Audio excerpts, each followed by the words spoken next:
Kopanec číslo 2, Far Cry 3. Ale čaute, tu je Chalida, toto je náš druhý kopanec. Dneska sa tu budeme venovať Far Cry 3 soundtracku, ktorý sa presne nazýva Make It Burn Them. Takže som sa rozhodol, že to nebude len o takéto hudbičke, budem tu recenzovať hry a tak ďalej. Takže, ak môžem začať. No. Urobíme takú menšiu reklamu. Biliky. Áno. Pravé cukríky pre traktoristov.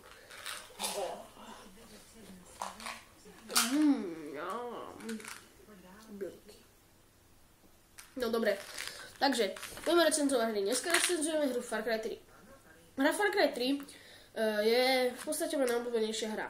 Mám ju na počítači a hrávam ju skoro stále. Najviac ma chytila táto hudba a preto ju počúvam stále. Táto hudba je z misie, keď Jason, hlavná postava Far Cry 3, podpaloval s plameňometom marihuanu. A už tam aj takéto scény. Najväčší protiklad je tam Hoyt Walker a Vaas.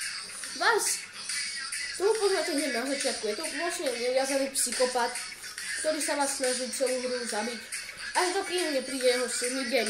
Vtedy mu prepichnete s nožom hrdlo. Ak tú hru ešte nemáte, tak si ju okamžite kúpte. No, takže Hoyt Walker. On je vlastne celosvetový predávač drog a tak. Je tu Vaasov bývalý šéf, pretože samozrejme umre, ako každý. Je to Vaasov bývalý šéf a raz s ním pôjdete hrať poker a on vám ochsetne prst. No, bližšie k tomu Hoytovi. Hoyta vlastne poznáte prvýkrát pri tej misii, ak budete podpalovať marihuanu, alebo ešte budete zachraňovať takého vesničana. Tam bude Hoyt. Budete ho musieť odfotiť. No. Potom prejdeme k tým kladnejším postavám. Je tam Citra. Citra je vlastne tak ako keby šéfkyňa rakiátov a pomáha vám. Ale na konci bude také rozhodnutie.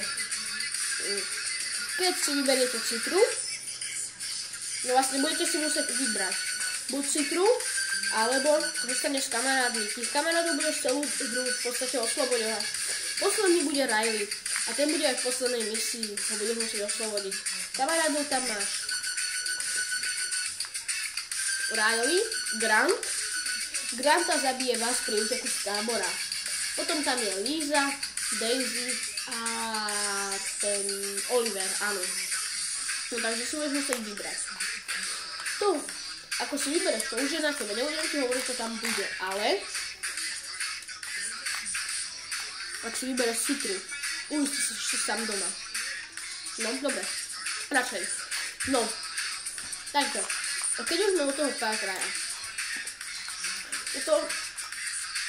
Je to vlastne taký update všetkých Far Cryov. Nie sú tam mutanti. Sú tam zvieratá, môžeš tam jazdiť. A je tam veľmi veľa... Je tam veľmi veľká voľnosť pohybu. Keby som sa tak mal k tomu celkovo vyjadriť, tak tam dávam 9 bodov z 10 kvôli niektorým nereálnym veciam. Napríklad zabiješ vojaka a on si nebude... Máš to bude na začiatku všímať, ale potom zistíš, že už mu to je jedno. Alebo spadneš z takéhoto kameňa a zabije ťa to. To je úplne nereálne. To healovanie, že keď spadneš z hory, tak si vyberáš gulku. A keď ťa postrelia, tak si viažeš ruku. To je úplne nereálne. No takže preto tomu dávam 9 bodov a majte sa radi, kopajte sa a hlavne ma sledujte, takže čaute.